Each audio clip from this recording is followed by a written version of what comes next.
Hello, friends. I have an astrology story for you today. Specifically, we're going to look at the energies of Tuesday, May 24th. That's the day that a terrible tragedy occurred in the United States of America related to very young children. In an interesting coincidence, I was chatting with my girlfriend. We decided to look at the astrology chart. I was unaware of anything going on, but I was so emotionally agitated. Once we got into the energies, she shared with me that she had had a dream related to children and babies. It was so interesting. So Alex and I took a look at the energies, and I thought that I would share that with you because there are some potent messages here for us all to understand related to the unfoldment of the energies and our ability to have a role in talking to God and saying what we do or do not agree with, and in making conscious choices in our lives. Because these energies are available in general to all of us. In my view, this is God's creation interacting with us, just as at certain times, certain energies present themselves. And there may be others on the planet who choose to use these energies and try to influence general perceptions or cause the mass of humanity to think in one direction, or at least that's what they're trying to do in a propaganda-like way. But the fact is that this is God's energy. This is the energy of creation itself. And you are a living human being with a soul. And you get to decide. You have the divine authority to do so because you are an incarnate soul. And in my view, the soul is the light of the Creator within your living human form. And from that place, that connection and co-creation with the true essence of who you are, that divinity, you get to create what you want in life and to say what you'd like to see in the world. This is the chart for Tuesday, May 24th. I used 11:37 a.m. in San Francisco because that's when I was talking to Alex, looking at why am I so agitated right now and what is going on in the energies. It was just an intuitive impulse to look at that moment.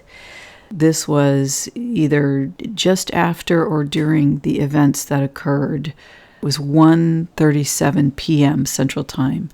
So it's just a fascinating coincidence that we ended up looking at this together. There were three key things on the chart that I want to point out, and I'm going to not go into stories that I've already told that are relevant related to the lunar eclipse. I have 2 videos on that, and related to the astrology of the Schumann wave and so on. So I've made recent astrology videos that I will reference the themes, but not go into an explanation of them. You can watch those if you'd like to know more. The first is there were 3 yads in the chart, and a yad is considered to be the finger of God. And those yads pointed to Babylon, Haumea, and the vertex point. Now, the vertex point is a location base, so this is for San Francisco. And I'll get into why I think that's still relevant to the story. Haumea, well, it's an asteroid, and its name for the goddess Haumea, who's a Hawaiian goddess. She is about fertility and childbirth and providing sustenance for humanity. And she actually created proper birthing for human beings. She created natural birth according to the Hawaiian stories. Because before Haumea did that, they had to use implements to get the baby out, so it was not natural. And Haumea can then be seen as the energy of natural organic human childbirth because she created the birth canal to allow human beings to be born naturally from the womb of the woman. Fascinatingly, Babylon is the other asteroid to which a yad points. Now, it's interesting because Babylon is the whole reason that the yad is called the finger of God. And that's because at the time that Babylon was destroyed, there was a yad in the chart.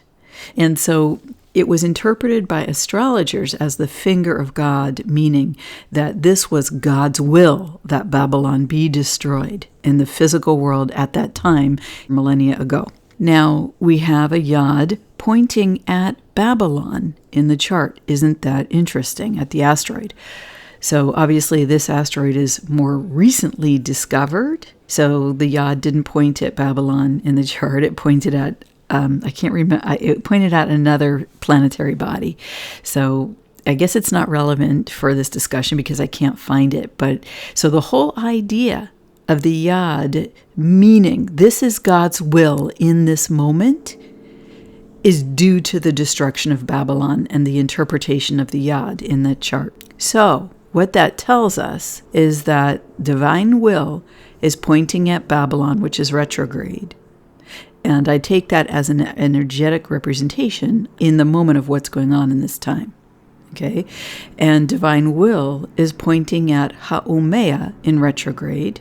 So a review of human birth, human fertility, human children, and the propagation of those children. Interestingly, Haumea is 6 degrees from Hygeia.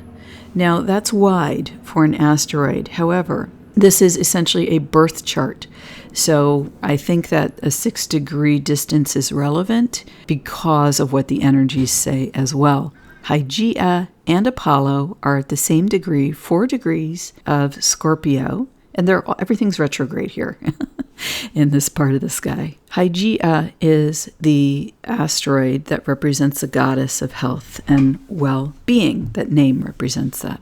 Now, Apollo, obviously, after Zeus, one of the top in the pantheon of Greek gods, he could be seen as the energy of Archangel Michael. In Christianity, Archangel Michael is an expression of divine will. He leads God's armies. He leads the forces of light in the spiritual war against the forces of darkness, which are pretty well represented by the concept of Babylon in our society. So this is just some amazing stuff here. There's some amazing themes. He is right there with Hygeia, protecting her, guarding her, and bringing the light, right? Bringing divine will to her energy. So this is fascinating. Now, Vertex is the other yod. The chart is set for San Francisco, so Vertex is dependent upon that location. But the reason why I think that it's important is because San Francisco and the 6 counties of the San Francisco broader area are used by the forces, I guess, that would also represent Babylon, are used in the United States to attempt to initiate trends. So vertex is destiny. It's a mathematical point established by the Arabian astrologers. I think that what this chart is saying is relevant for our entire country because trends are attempted to be set here, and everyone knows that trends start in California and go across the United States for better or for worse. So let's pay attention and have discernment to what we are putting our energy behind. Okay, so there's another aspect I'd like to point out to you, and that is right here, Vesta. Vesta is at 0 degrees of Pisces. Vesta is the goddess of the home and the sacred hearth. She's the priestess who guards the sacred flame in the temple.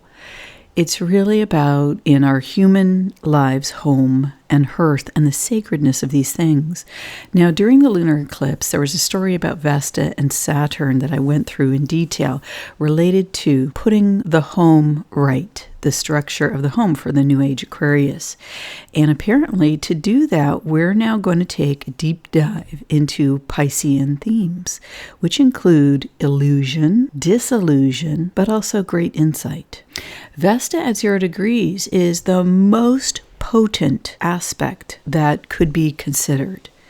So these energies occurring at this time, interestingly, with Haumea at the point of the yod and Babylon at the point of the yod, who is going to have the primary influence over how we live in our homes, how we birth children, which are at the heart and soul of human community? Saturn and Vesta in the sign of Aquarius at the lunar eclipse. So who's going to win here? Babylon or Haumea, a force of life the Divine Mother and the sustenance of the people, because Haumea also birthed food from the land later in the mythology. And in that way, she's very, very similar to Sedna, because Sedna had her tragedies as the wounded child, and her story is at the core of the children, the trauma that's happened to the children on Earth, and the healing of that, which promotes a new structure in the home based on Saturn traditional values as we move into the future, a new age Aquarius. So we have to address the trauma of the children, and Sedna and Mercury retrograde are at the wing of the yod, as is Mars and the moon. And this is why it's so emotional. And there's a lot of anger over what has happened to the children, over what is happening to birth, to human fertility. Information that probably hasn't even fully come out yet, because Mercury retrograde, there's stuff happening, but we're not going to be able to fully talk about it yet until Mercury turns forward. And there are some other key openings on the chart to do that. But we do have the sun here within 4 degrees of the wing of the yod, bringing the light of transparency. But things aren't clicked in yet where we're going to get that full transparency on this situation that Haumea and human birth, fertility, and children are having. Now, fascinatingly, we also have Pluto here. Look. Pluto at 28 degrees. 1, 2, 3, I always count because, as I've said, as a Pisces sun, I have to really stay focused on the numbers sometimes. Pluto retrograde is square to Haumea. Now, Pluto has an incredible ability to bring the light of truth and discernment. And what happens is that Plutonian energy can go straight to the heart of issues and problems. The thing about it is it can be not that fun because if we are in illusion, Pisces, about something maybe related to law and government, the way we are governed, Capricorn, Pluto and Capricorn, it can be very painful to see that we have been under illusion and the clutches of that. So Pluto burns the illusion that's been created in our energy field by Pisces, by the Neptunian illusion and then disillusion over what's happened, burns it to dust. That is what Pluto does. And then like a phoenix, the soul rises out of the ashes with great spiritual embodiment and insight. But this is a challenging and a tough process. It can be emotionally painful. Mars and the moon conjunct next to each other within 1 degree. Jupiter, which has just entered Aries, is 3 degrees from these 2 planets on the wing of this yod. Okay, so within 3 degrees, Jupiter expands this in a huge way. Like we're talking about big influence here. Will humanity be able to birth children? Will humanity continue to be able to propagate our children? Jupiter makes it these big issues. It makes it really big. In Aries, the pioneer, the initiator, it could be that new projects now get initiated. As we face the truth with Pluto, we go through that process of just having our illusions burned to dust and the parts of our lives crumble that are not aligned with the divinity within. And we raise up our courage, which is also Mars with the moon. We raise up our courage as Mars is about to enter Aries.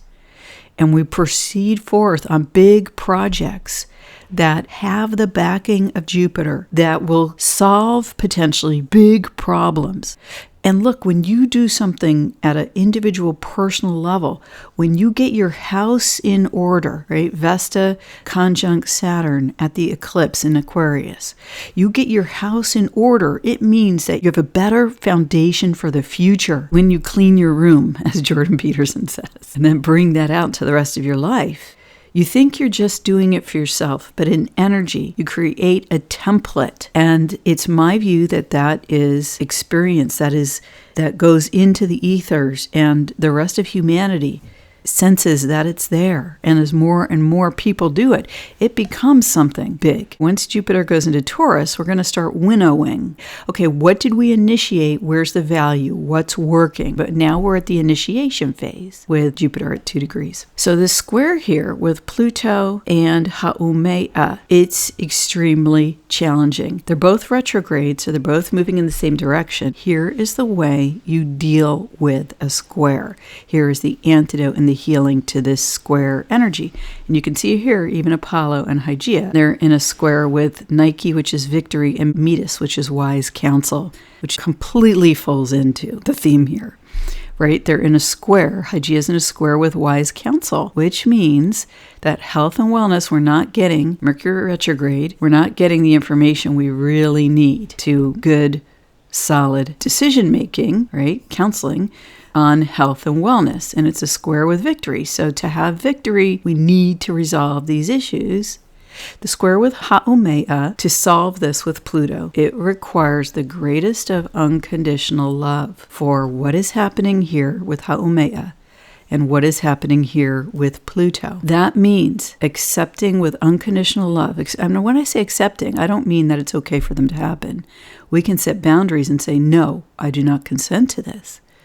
But if it has happened, bringing great love to the event. Great, great love first, before anything else, before the mental comes in, which is debilitated at the moment.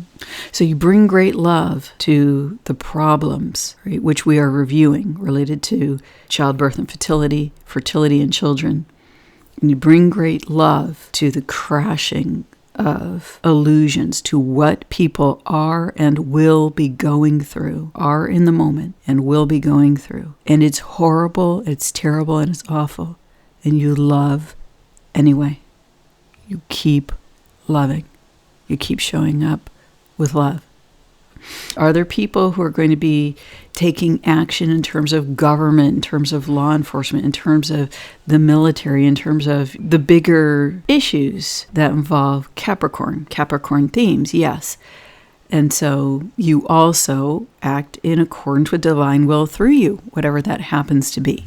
I'm addressing the energy.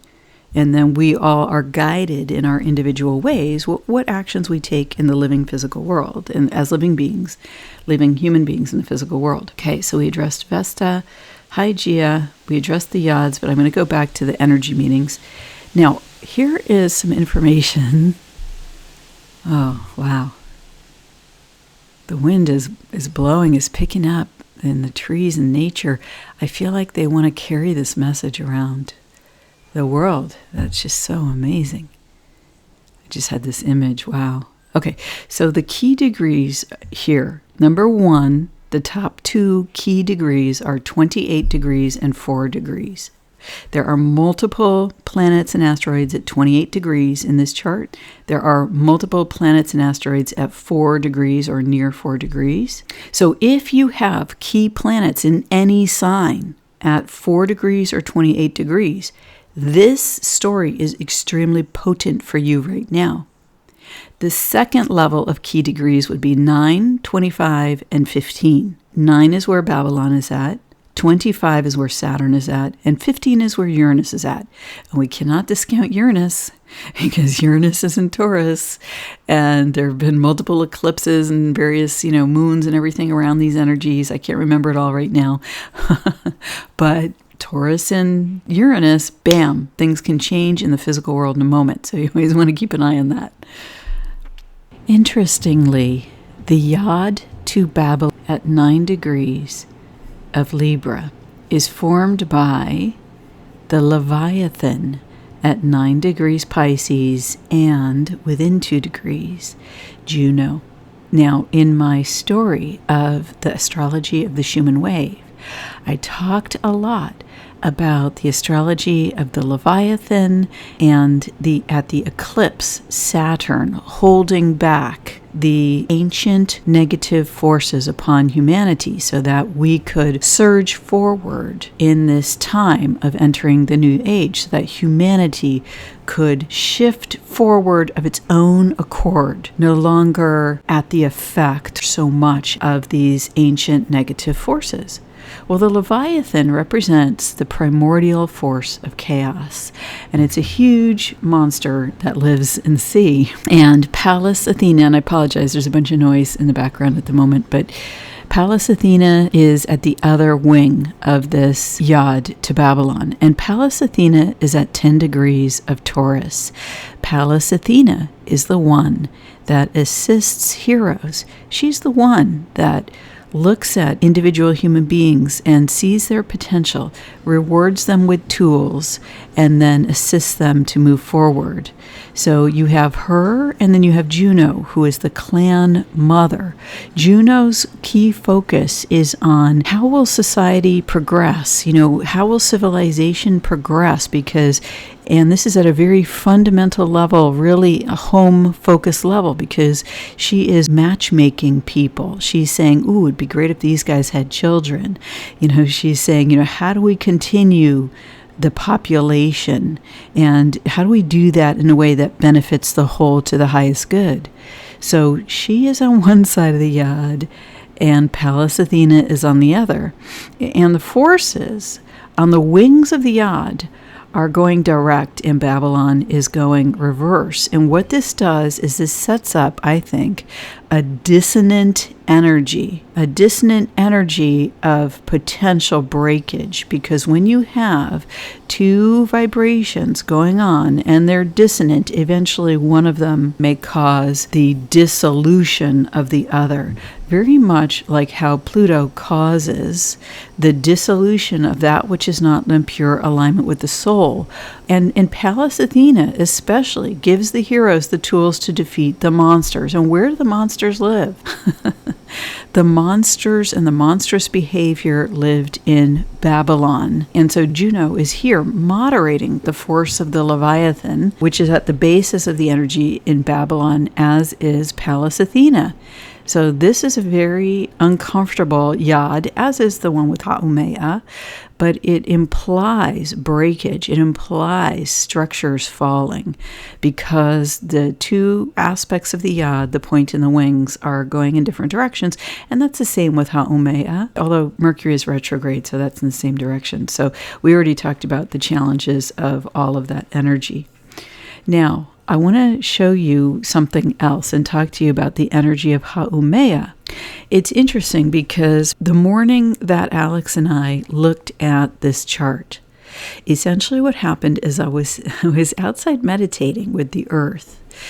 And it's so interesting because the crows came by just recently while I was recording, and they reminded me to tell this story. So what happened was, as I was meditating, I saw this incredibly decorated crow in energy, and it came to me and showed me something, and it was a key, and it put the key in energy in the air before me, and the key started spinning at this very, very high rate. And when the key was spinning at this very, very high rate, it then sort of fell. And when it fell, there was an opening. And when there was an opening, a monster came out. And it was a spiderous archon. So invoke the violet flame over this, discussion. And I invoke that and ask that it be transmuted from darkness to light. Okay. So what I understood, and then I obviously asked the angels of the highest light to wrap that energy and take it to its place of highest good. But once that was done, the crow took back the key and flew off. And that was my vision. And what I understood was that the rate of speed of the spin would affect what comes out of the portal. And now several people, over the past year have been commenting on a specific location underground where tiny particles are sent round and round. I don't want to talk about it in too much detail, but stop asking me about this, okay? Because I now have a policy of deleting all these comments.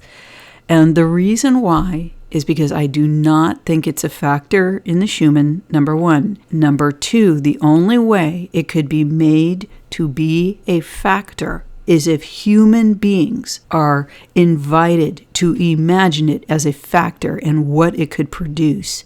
And I do not consent. If you look at the opening ceremony for that supposed research facility, then you will see what they are about. And I do not consent, and I won't contribute to the energy, and I will no longer address any questions about that, because I understand what it is trying to produce, and I do not agree, and I won't be part of it.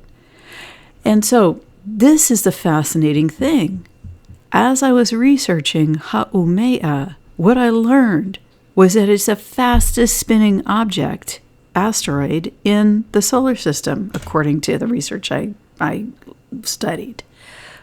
And it's kind of oblong, and it's like an oval, and it kind of spins in this weird and very fast way. And that's when I was thinking, like, wow, it's so incredible. I had the vision that the crow brought me the key, and the key spun, and the rate at which the key spun determined what comes out. And so listen, if you guys are scientists, or you know of any scientists, or you're an anon and you're researching information about various substances that have been shot into the arms of human beings, and then it's later determined that affects fertility, what I want to tell you is that there's something here about rate of spin, and that the rate of spin concept likely will also be part of a cure for this issue. There's something about rate of spin, and then relating that to whatever is in the human body that can transmute this, okay, that can transmute it. And there's also something about the rate of spin. You see, in energy, the way that you address something that's at a rate of spin that is harmful or not in alignment with the highest good is you apply a higher dimensional state to it. And once you do that, it dissolves what is spinning. It dissolves the bonds. So I'm asking that if you are in the community of people researching this, that you take that concept and share it, please, so that it can be given to the right people who in the future will be researching this, because this information is ahead of the curve. And I just wanted to share that with you. It came to me in a vision, and I just know that it relates to this concept. Now, let me show you another thing about the last thing about the energies here. Okay, so now you'll see that what I have done is doubled the astrology chart. Now watch this, okay? Because what I want to do is I want to look at the sacred geometries of this chart, because there's an interesting geometry here. And I think that I'm very focused on geometries. I think they do tell stories, and this isn't something I really see a lot of other astrologer types discuss, but here goes. Okay, so what do you see in the center of this geometries? What geometries do the aspects forms? It's so fascinating. Now, you might be tempted to look at the, at the blue lines here, and they form an interesting geometry. But that's not what I want to focus on right now. Okay, so let's just dig in here. What I'd like you to look at is the triangle in the center of this, okay? And then look, there's a little tiny triangle on top. And it's so fascinating because this structure is essentially made out of two yachts, one that points to fertility, Haumea, and one that points to Babylon. And if we can say that there are forces that still represent the evil of Babylon, the evil that was done there, and if those forces are on Earth at this moment, still working through people, We could say that they use this potentially to represent themselves. The triangle with the little tiny top. I mean, it's just my blood. It's just so incredible that this is in the chart. Okay, and then what is a part of this power structure? Human children and the forces that represent the original Babylon. Those are the power for this pyramidal structure. The ancient Babylonian forces, and those may be in the non-physical. I do believe that they are in the non-physical. And Haumea, human, fertility, human children, the human line, right? This is its power base for the triangle and for the top of the triangle. What Haumea represents and what Babylon represents. That is phenomenal, isn't it? But take a look at this. Look at Babylon and look what it's in square with. It's in square with Medea and Hades. Isn't that? It's in square with Medea and Hades. Medea at 9, Hades at 10. Hades, the lord of the underworld. Medea is a psychopath. And she does whatever she needs to do to get her way. And it's square Babylon. Babylon's moving towards them because it's retrograde. So this is a square with a retrograde, and it is extremely uncomfortable. 1, 2, 3.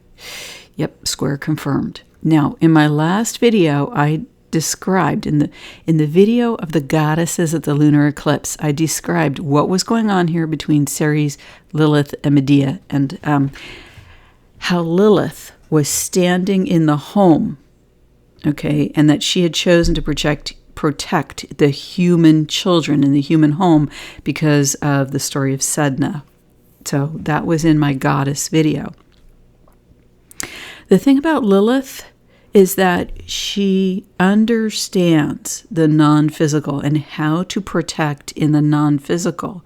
And here she is now only 1 degree from Ceres, and she is about to let Ceres know everything that has been going on, because Ceres is the divine mother, which is also represented by Juno, right?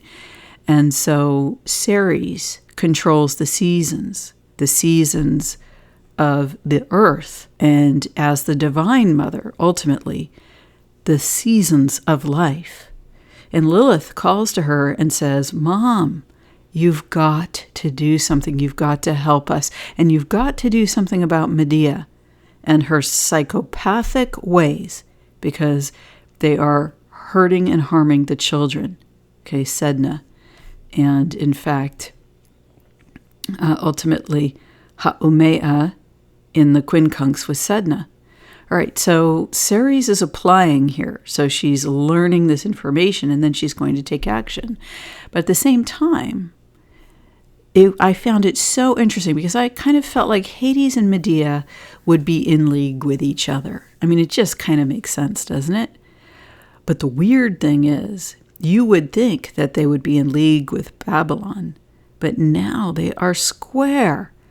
And you know what this tells me? This tells me that there was an alliance that is now on rocky ground, because Babylon will be a natural, sort of comfortable place, a home for the activities of Hades and Medea. But right now they're squaring. So what I sense here is an alliance that had supported the structure of the pyramid that is breaking. This aspect of the structure of the pyramid, the Babylonian aspect, is under significant stress because the Prince of Darkness and his friend Medea are currently, for some reason, at odds with this whole thing. I'm not sure why, but I do know that the Prince of Darkness ultimately betrays those who follow his instructions. And that is part of a longer story, but one that we can look to with a lot of love and compassion. We can still say, though, I do not consent and set boundaries that require and ask for proper behavior, because we are talking about setting the energies for the entry into the new age. And there's a lot of stuff here that needs to be cleaned up. There's a lot of trauma, there's a lot of tragedy, and there is a lot of bad behavior. And that bad behavior is under high stress. That's the good news. It's not going to be easy to fix these problems, right? This is all retrogrades with squares and yod and quincunxes. But this is where the finger of God points. Look at the fertility. Look at what's going on with this force and solve the problems and call upon the divinity that is within each of us to step forth and lead so that we can have healthy homes where sacredness is returned to the human home, to human relationships, and to the human family.